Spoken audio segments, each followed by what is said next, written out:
দলের স্লোগান একটাই, মুর্শিদাবাদ সহ বাংলার উন্নয়ন।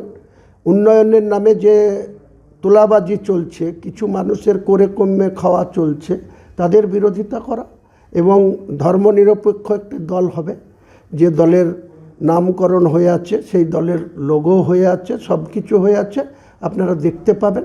এছাড়াও অন্য কোনো দলের থেকে সরাসরি প্রস্তাব আছে, আমি সেসবগুলোও রিজেক্ট করছি না।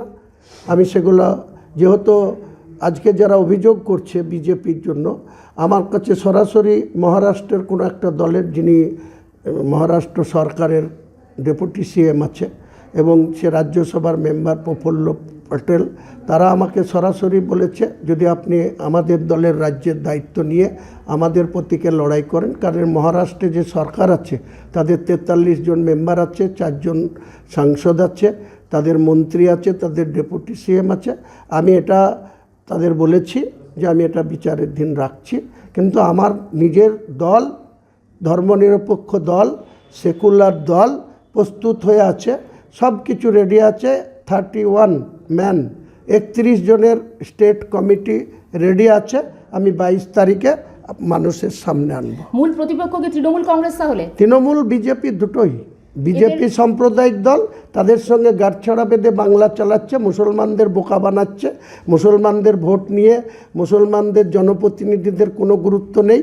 মুসলমানদের যে কটা তেজপাতা মন্ত্রী ওই সিদ্দিকুল্লাহ চৌধুরীর মতো 5-8 লোককে রেখে দিয়েছে, গুলাম রব্বানির মতো লোককে রেখে দিয়েছে, আকরুজ্জামানের মতো লোককে রেখে দিয়েছে, তাজমুলের মতো, সাবিনা ইয়াসমিনদের মতো।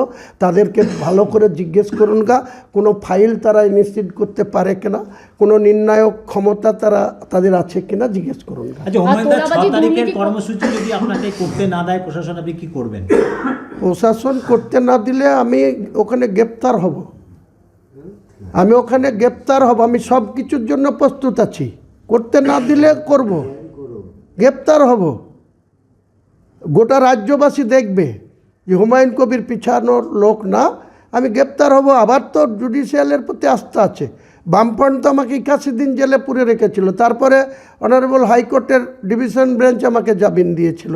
সেরকম যদি আমাকে কেসে পুরে আমি বেরিয়ে এসে, আমি তো কালকে পশু কাজ শুরু করব বলে, প্রশাসনিক সহযোগিতা তো আর হবে না বলেই মনে করা হচ্ছে। সকলেও যেমন আপনি বললেন প্রশাসনের সহযোগিতা আছে, কিন্তু এরপরে তো প্রশাসনিক সহযোগিতা আপনার ক্ষেত্রে থাকবে না, তো কতটা কঠিন হবে 6 তারিখের অনুষ্ঠান সফল করার জন্য?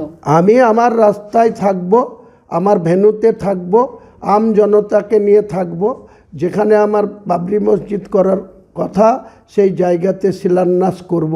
পরে নির্বাচনের পরে মসজিদ নিশ্চয়ই, মানুষকে যখন কথা দিয়েছি, মসজিদের ডিপিআর তৈরি হচ্ছে, বাকি ইসলামিক হসপিটালের ডিপিআর তৈরি হচ্ছে, একটা মেডিকেল কলেজেরও ডিপিআর তৈরি হচ্ছে, বাকি একটা মুসাফিরখানারও ডিপিআর তৈরি করছে, একটা পার্ক হবে, একটা হেলিপ্যাড হবে।